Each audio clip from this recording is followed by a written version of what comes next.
Hello friends, welcome to our channel. இன்றைக்கி கிரிக்கெட்டில் net run rate எப்படி கால்குலேட் பண்ணுறாங்கிறத நான் எக்ஸ்பிளைன் பண்ணுறேன். ஸோ அதுக்கு முன்னாடி நெட் ரன் ரேட்டோட சிக்னிஃபிகன்ஸ் உங்களுக்கு சொல்லிடுறேன். ஸோ நம்ம உங்களுக்கும் தெரியும், நிறைய டோர்னமெண்ட்டில் வந்து பார்த்திங்கன்னா டீம்ஸ் வந்து ஒரே பாயிண்ட்ஸ் இருந்தாங்கன்னா அதை நெட் ரன் ரேட்டை யார் வந்து அதிகமாக இருக்காங்களோ அவங்கள வந்து அடுத்த டோர்னமெண்ட்டோட அடுத்த ஸ்டேஜஸ்க்கு செலக்ட் ஆவாங்க. அதில் கம்மியாக இருக்கிறவங்க வந்து பார்த்திங்கன்னா டிஸ்குவாலிஃபையும் ஆவாங்க. ஸோ அந்தளவுக்கு நெட் ரன் ரேட்டுக்கு வந்து இம்பார்ட்டன்ஸ் இருக்குது. ஸோ இப்போது இந்த எக்ஸாம்பிளுக்கு இதை நெட் ரன் ரேட் எப்படி தான் கால்குலேட் பண்ணுறாங்க அப்படிங்கிறத ரொம்ப எளிமையாக நான் வந்து இந்த வீடியோவில் எக்ஸ்பிளைன் பண்ணுறேன்.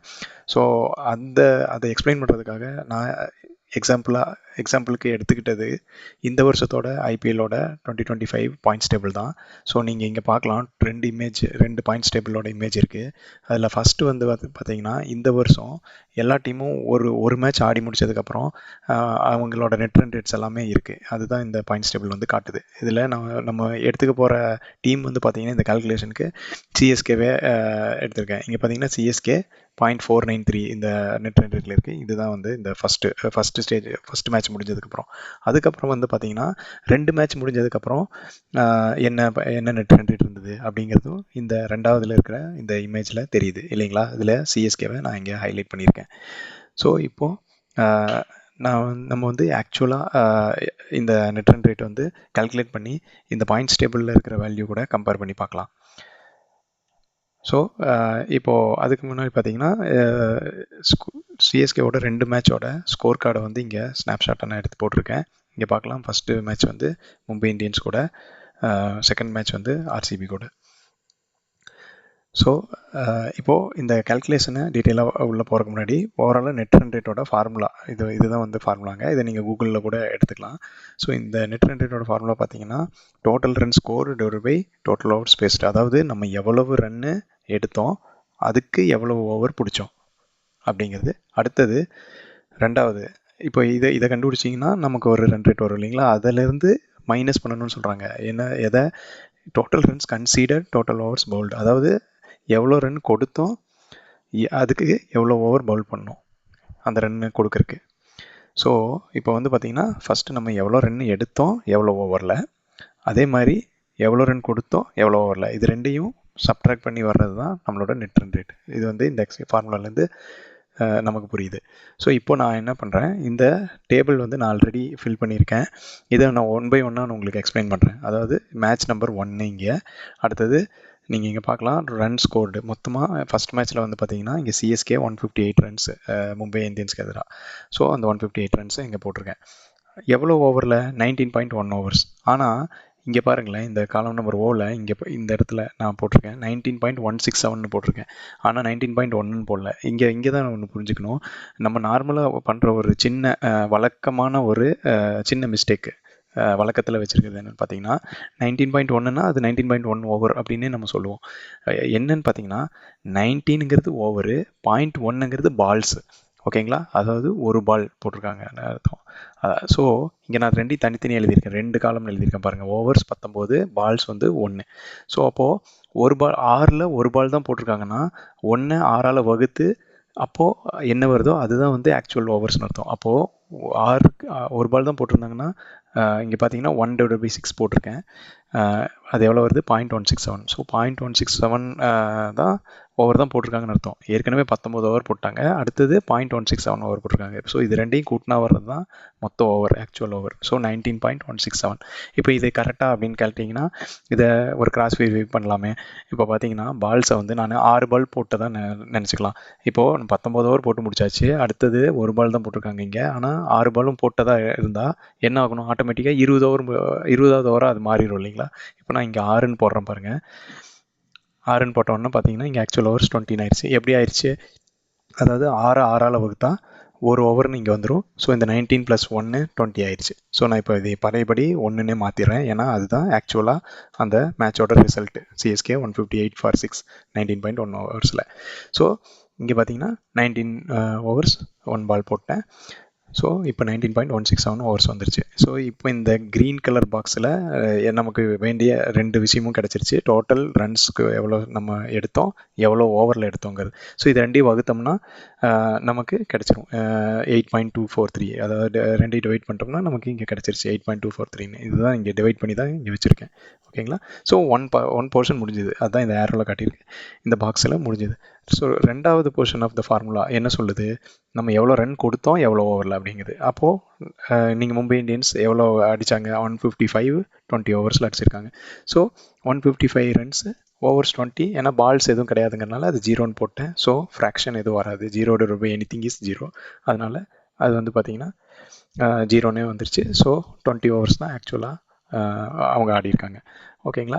ஸோ அது அவங்களோட ரன்னையும் ஓவர்ஸையும் டிவைட் பண்ணிங்கன்னா இப்போது 7.75. ஸோ இந்த ரெட் கலர் வந்து இந்த பாக்ஸுக்கு தேவையான 2 கிடச்சிது.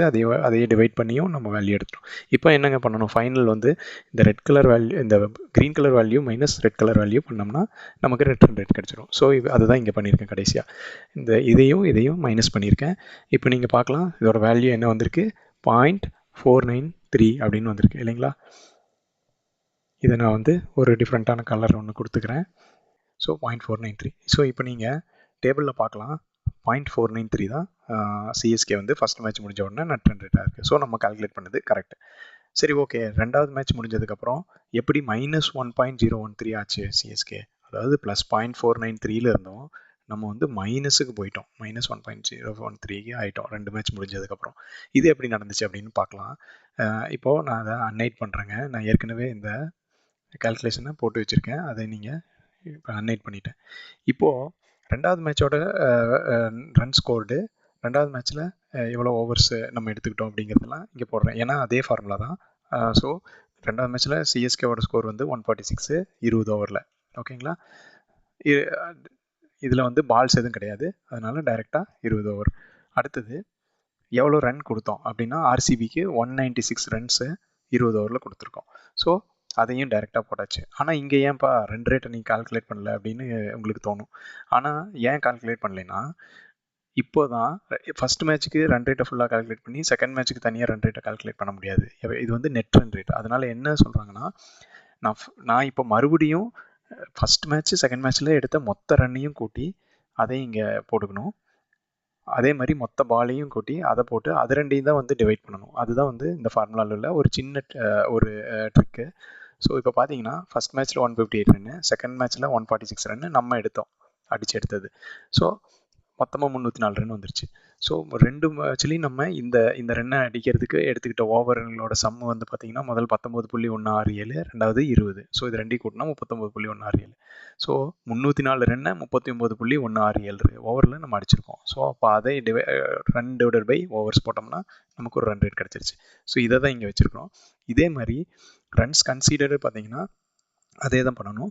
எவ்வளோ ரன்னு ஃபஸ்ட் மேட்ச்சில் கொடுத்தோம், ரெண்டாவது மேட்ச்சில் கொடுத்தோம், ரெண்டையும் ஆட் பண்ணியிருக்கோம். இங்கே 351 வந்துருச்சு. அதே மாதிரி 2 மேட்ச்லேயும் எவ்வளோ ஓவர் போட்டோம், 20 ஓவர் போட்டிருக்கோம். மொத்தம் 40 ஓவர் பிடிச்சிருக்காங்க ஆப்போனன்ட் டீம். ஸோ இப்போது அதோட ரன் ரேட் பார்த்தீங்கன்னா எவ்வளோ ரன் கொடுத்தோம் டிவைடட் பை அதுக்கு எவ்வளோ ஓவர் போட்டோங்கிறத டிவைட் பண்ணால் அதுக்கான ரன் ரேட் வந்துருச்சு. இது ரெண்டையும் நம்ம ஃபைனலாக மைனஸ் பண்ணணும் இல்லைங்களா? ஏன்னா க்ரீன் கலர் கண்டுபிடிச்சிட்டோம், ரெட் கலர் பாக்ஸோட கண்டுபிடிச்சிட்டோம். ஸோ மைனஸ் பண்ணால் இப்போ பாருங்கள் -1.013 வருது. ஸோ நீங்கள் இங்கே பார்க்கலாம் சிஎஸ்கே வந்து -1.013ங்கிறது ஆஃப்டர் 2 மேட்ச் கழிச்சு வாங்கின run rate, net run rate. So நம்மளோட கால்குலேஷன் அக்யூரேட்டாக இருக்குது. ரொம்ப சிம்பிளாக இருக்குது இல்லைங்களா? அவ்வளோதான். இதே மாதிரி எவ்வளவு மேட்சஸ் நம்ம விளாண்டாலும் அந்த மேட்சஸ் எல்லாத்துலேயும் நம்ம எடுத்த ஸ்கோருங்கள் எல்லாத்தையும் ஒன்றா சம் பண்ணி அதே மாதிரி எவ்வளோ ஓவர்ஸ் அது ஒவ்வொரு மேட்ச்லேயும் பிடிச்சோம் அந்த ஸ்கோர் அடிக்கிறதுக்கு அதையெல்லாம் சம் பண்ணி ரெண்டையும் டிவைட் பண்ணி இந்த க்ரீன் கலர் பாக்ஸை கண்டுபிடிக்கணும். அதே மாதிரி எவ்வளோ எடுத்தோம் அதுக்கு எவ்வளோ ஓவர் பிடிச்சோம், அதே மாதிரி எவ்வளோ கொடுத்தோம் அதுக்கு எவ்வளோ ஓவர் ஹோல்ட் பண்ணோம் அதையும் கண்டுபிடிக்கணும். ஸோ அதையும் இதே மாதிரி எத்தனை மேட்ச் நடந்தாலும் எல்லாத்தையும் சம் பண்ணி அதை டிவைட் பண்ணி கண்டுபிடிச்சி அதை ஃபைனலாக சப்ட்ராக்ட் பண்ணால் நமக்கு வந்து நெட் ரன் ரேட் கிடச்சிருங்க. நெட் ரன் ரேட் அப்படிங்க பேசும்போது இன்னொரு விஷயத்தையும் நான் உங்களுக்கு எக்ஸ்பிளைன் பண்ணுறேன். வந்து பார்த்தீங்கன்னா ஒரு சில டைம் நீங்கள் கேள்விப்பட்டிருக்கலாம் 10 விக்கெட் விடுறது வந்து நெட் ரன் ரேட்டுக்கு நல்லதில்லை அப்படின்னு சொல்லி கேள்விப்பட்டிருக்கலாம். ஸோ அது என்ன அப்படின்னு பார்த்தீங்கன்னா இன்கேஸ் நான் இப்போ என்ன பண்ணுறேன்னா செகண்ட் மேட்ச்சில் சிஎஸ்கே வந்து 146/8 இல்லைங்களா, அதுதான் இந்த ஸ்கோர் கார்டு சொல்லுது. ஒருவேளை நான் ஒரு உதாரணத்துக்கு இந்த 10 விக்கெட்டு விஷயத்தை உங்களுக்கு எக்ஸ்பிளைன் பண்ணுறதுக்கு நான் என்ன சொல்கிறேன், சிஎஸ்கே வந்து 100 ரன் அடிச்சிட்டாங்க, 10 ஓவர்லேயே அடிச்சிட்டாங்க, ஆனால் 10 விக்கெட்டு விட்டுட்டாங்க அப்படின்னு ஒரு இமேஜினரி சுச்சுவேஷனை எடுத்துக்கிறேன். ஸோ அப்போது நான் இங்கே ஃபில் பண்ணுறேன். இப்போ பாருங்கள், 100 ரன்னு எவ்வளோ ஓவரில், 10 ஓவரில் எடுத்திருக்காங்க இல்லைங்களா, ஆனால் 10 விக்கெட்டு விழுந்துருச்சு. இப்போ நீங்கள் பார்த்தீங்கன்னா ரெண்டாவது மேட்ச்சில் இதை மட்டும்தான் சேஞ்ச் பண்ணிருக்கு. சிஎஸ்கேவோட இன்னிங்ஸை மட்டும் சேஞ்ச் பண்ணிட்டேன், ஆர்சிபியோட இன்னிங்ஸ் அப்படியே தான் இருக்குது. இப்போ நீங்கள் பார்க்கலாம், நம்ம ரன் ரேட் கொஞ்சம் பெட்டராக இருக்குது, 0.071. அதாவது என்ன, 10 ஓவரில் 100 ரன் அடிச்சிட்டோன்னு அவங்க எடுத்துக்கிட்டாங்க, இம்ப்ரூவ் ஆயிடுச்சு. ஆனால் நீங்கள் இங்கே தான் ஒரு பெரிய ட்விஸ்டே வைப்பாங்க நமக்கு. என்னன்னு பார்த்தீங்கன்னா, நம்ம 10 ஓவரில் 10 விக்கெட் விட்டுட்டோம் இல்லைங்களா, அதனால் நான் இதை நெட் ரன் ரேட்டை கால்குலேட் பண்ணும்போது இங்கே 10 ஓவர் நம்ம பிடிச்சதா அவங்க எடுத்துக்க மாட்டாங்க. ஏன்னா நமக்கு கொடுக்கப்பட்டதானது 20 ஓவர். அதை 20 ஓவர் முழுசாக எடுத்துக்காம 10 விக்கெட்டே விட்டது நம்மளோட ஒரு தவறு. அது மாதிரி தான், அதாவது அதனால் அது நமக்கு ஒரு பெனால்ட்டி கொடுக்குற மாதிரி அவங்க என்ன பண்ணிடுவாங்கன்னா, உங்களுக்கு கொடுக்கப்பட்டது 20 ஓவர், நீங்கள் 10 விக்கெட் விட்டதுனால நீங்கள் அடித்த 100 ரன்னை 20 ஓவரில் எடுத்ததாக தான் கன்சிடர் பண்ணிக்குவாங்க. அதனால இங்கே 20ன்னு போட்டுருவாங்க. 20ன்னு கால்குலேஷன் போட்டுட்டா நம்ம 20 ஓவர் பிடிச்சி 100 ரன் தான் அடித்த மாதிரி ஆயிடும். ஏன்னா நம்ம 10 விக்கெட்டி விட்டோம், அதனால தான். ஸோ நம்ம 10 விக்கெட் விடலைன்னா நம்ம 20வது ஓவர் வரைக்கும் விளையாண்டுட்டு இருப்போம். ஸோ அங்கே அப்போ ஃபைனலாக என்ன நடந்ததோ அதை நம்ம எடுத்துக்கலாம். ஸோ அதுதான் இங்கே பார்த்தீங்கன்னா இங்கே ஆக்சுவல் இது நடந்தது. நான் இமேஜினரி சுச்சுவேஷனில் தான் அந்த 10 விக்கெட் விட்டதாக நான் சொன்னேன் இல்லைங்களா. ஸோ இப்போ பார்த்தீங்கன்னா 20 ஓவர் பிடிச்சிட்டு இப்போ நம்ம வந்து 100 ரன் அடிச்சிருந்த மாதிரி கால்குலேட் ஆகிடும். அது என்ன ஆயிடுச்சுன்னு பார்த்தீங்கன்னா, நம்ம ஏற்கனவே வந்த ரிசல்ட்டோட ரொம்ப ஒஸ்ட் ஆயிடுச்சு, -2.188ன்னு வந்துருச்சு. ஸோ இதனால தான் சொல்லுவாங்க, கடைசி நேரத்தில் ஒரு வேளை நம்ம எப்படியும் தோக்க தான் போகிறோம் அப்படின்னா 10 விக்கெட்டையும் விடாமல் 20 ஓவர் கம்ப்ளீட் பண்ணி எவ்வளோ ரன் முடிஞ்சு அடிக்கணும். 10 விக்கெட்டை விடாமல் இதே 100 ரன்னில் இருந்தோம்னா அப்போவும் இதே ரிசல்ட் தான் வரும். அதாவது இப்போ ஒரு ரன் கூட அடிக்காமல் அடுத்த மீதி இருக்கிற 10 ஓவரையும் நம்ம டாட் வச்சுட்டோம் அப்படின்னு நீங்கள் நினச்சிக்கிங்களேன், சும்மா ஒரு அசம்சன் வச்சுக்கிங்களேன், அப்போவும் இதே ரிசல்ட் தான் வரும், ஒஸ்ட்டாக தான் வரும். பட் ப்ராக்டிக்கலாக அங்கே தட்டி இங்கே தட்டி எப்படியாவது ரன் வந்துருங்கிறனால தான் அவங்க வந்து 20 ஓவரையும் ஃபுல்லாக முடிங்க, அப்போ என்ன ரன் வருதோ அதை எடுத்துக்கங்கன்னு சொல்லுவாங்க. ஸோ இப்போது நம்ம 20 ஓவரும் பிடிச்சி ஒருவேளை இந்த 100 ரன்னை வந்து இப்போது 10 விக்கெட்டு 10 ஓவரில் விடாமல் நம்ம வந்து ஒரு வேளை ஒரு 176 வரைக்கும் நம்ம போயிருந்தோம்னா என்ன ஆகுதுன்னு பாருங்கள். அது வந்து ரன் ரேட் வந்து இம்ப்ரூவ் ஆகுது இல்லைங்களா. -1 முதல்ல இருந்தது, இப்போது இன்னொரு 176 இன்னும் நம்ம டார்கெட்டுக்கு பக்கமாக போன உடனே -0.2 அப்படி தான் வருது net run rate. So improve ஆகிருக்கு இல்லைங்களா. ஸோ இதுதான் வந்து இந்த விக்கெட்டோட சிக்னிஃபிகன்ஸு. நம்ம வந்து விக்கெட்டை விடாமல் கடைசி வரைக்கும் ஆடி அதை வந்து இது பண்ணணும். விக்கெட்டை விட்டுட்டோம்னா நம்ம எவ்வளோ தான் கம்மியான ஓவரில் அவுட் ஆனாலும் அவங்க 20 ஓவருக்கு கால்குலேட் பண்ணி நம்மளோட ரன் ரேட்டை குறைச்சிருவாங்க. ஒரு சில டைமில் லீக் மேட்ச் எல்லாம் முடிஞ்சு நம்ம பிளே ஆஃபுக்கு செலக்ட் ஆகிற டைம் பார்த்தீங்கன்னா, கடைசி ஒரு மேட்ச்சில் இந்த 2 டீமில் எந்த டீம் வந்து எப்படி ஜெயிக்குதோ அதை பேஸ் பண்ணி அவங்க உள்ளே போவாங்க, அந்த மாதிரிலாம் சொல்லுவாங்க இல்லைங்களா. ஸோ இப்போது அந்த மாதிரி ஒரு சினாரியோவை இங்கே ஒர்க் அவுட் பண்ணி பார்க்கலாமே. ஒருவேளை இப்போ நாளைக்கு இந்த 2வது மேட்ச் நம்ம இங்கே போட்டிருக்கோம் இல்லைங்களா, இந்த 2வது மேட்ச் தான் எந்த டீம் உள்ளே போக போகுதுன்னு முடிவு பண்ண போகுதுன்னு வைங்களேன். ஒருவேளை 2வது மேட்ச்சில் நம்ம நாளைக்கு நடக்க போகிற மேட்ச்சில் இப்போவே வந்து சொல்லுவாங்க, ஒருவேளை ஆர்சிபி 200 ரன் அடிச்சிட்டாங்கன்னா சிஎஸ்கே 201 அடித்ததை வின்னு, ஓகேங்களா. ஓகே, 201 இங்கே அடிச்சிட்டாங்க, வின் ஆகிட்ட மாதிரி நம்ம இங்கே போட்டுடலாம். ஆனால் ரன் ரேட் என்ன வந்திருக்கு, 0.2 தான் வந்திருக்கு இல்லைங்களா. ஆர்சிபி அடித்த 200 ரன்னு 200 அதே 20 ஓவரில் சிஎஸ்கே கடைசி பாலில் ஃபினிஷ் பண்ணி 201 அடிச்சிட்டாங்க, ஜெயிச்சிட்டாங்க. ஆனால் 0.291 தான் வந்திருக்கு இல்லைங்களா. ஆனால் இதை வந்து அவங்க என்ன சொல்லுவாங்கன்னா, ஒரு சில டைம் நம்ம வந்து 0.5 எடுத்தால் தான் இன்னொரு டீமை நம்ம வந்து மிந்த முடியும் அப்படின்னு வைங்களேன். அப்போது 0.5 எடுக்கணும்னா நம்ம எவ்வளோ ஓவரில் ஜெயிச்சா வந்து நம்ம வந்து அந்த 0.5 ரன் ரேட்டை கிராஸ் பண்ணுவோம் அப்படிங்கிறத. இப்போ இங்கே நான் வந்து 20 ஓவரில் நம்ம ஜெயித்தோம், ஒருவேளை 19 ஓவரில் நம்ம ஜெயிச்சிருந்தோம்னா இதே 200 ரன்னை 19 ஓவரில் ஜெயிச்சிட்டோம் அப்படின்னா இங்கே 19ன்னு போடுறேன் பாருங்கள். இப்போ பார்த்தீங்கன்னா இந்த ப்ளூ கலர் பாக்ஸ் நீங்கள் பார்க்கலாம், அது 0.531 அப்படின்னு ஆயிடுச்சு, ஓகேங்களா. ஸோ நம்ம கம்மியான ஓவரில் குயிக்காக ஜெயிக்கும் போது நம்ம ரன் ரேட் வந்து இம்ப்ரூவ் ஆகுது. ஸோ இதை தான் வந்து கடைசி டைமில் லாஸ்ட் ஃபியூ மேட்சஸ்லலாம் எக்ஸ்பிளைன் பண்ணுவாங்க. நாளைக்கு 200+ அடிச்சிட்டா நம்ம வந்து சேஸ் பண்ணும்போது இத்தனை ஓவரில் ஜெயிக்கணும், அந்த மாதிரிலாம் வந்து இதை பேஸ் பண்ணி தான் வந்து சொல்கிறாங்க. அவ்வளோதான் ஃப்ரெண்ட்ஸ். இது ஒரு சின்ன இன்ஃபர்மேஷன். ஸோ நம்ம இந்தியா வந்து ஒரு பாப்புலரான கண்ட்ரி கிரிக்கெட்டுக்கு. ஸோ நம்ம இந்த ஒரு சின்ன விஷயத்த தெரிஞ்சுக்கிறது வந்து நமக்கு கொஞ்சம் ஒரு பெட்டர் ஃபீல் கொடுக்கும், நம்ம அவங்க அந்த கிரிக்கெட்டிங் டேர்ம்ஸில் பேசும்போது. அப்படிங்கிறதுக்காக தான் நான் இதை வந்து எக்ஸ்பிளைன் பண்ணேன். இந்த வீடியோ உங்களுக்கு பிடிச்சிருந்ததுன்னா லைக் பண்ணுங்கள், ஷேர் பண்ணுங்கள், கமெண்ட் பண்ணுங்கள், எங்கள் சேனலுக்கு சப்ஸ்கிரைப் பண்ணுங்கள். Thank you all.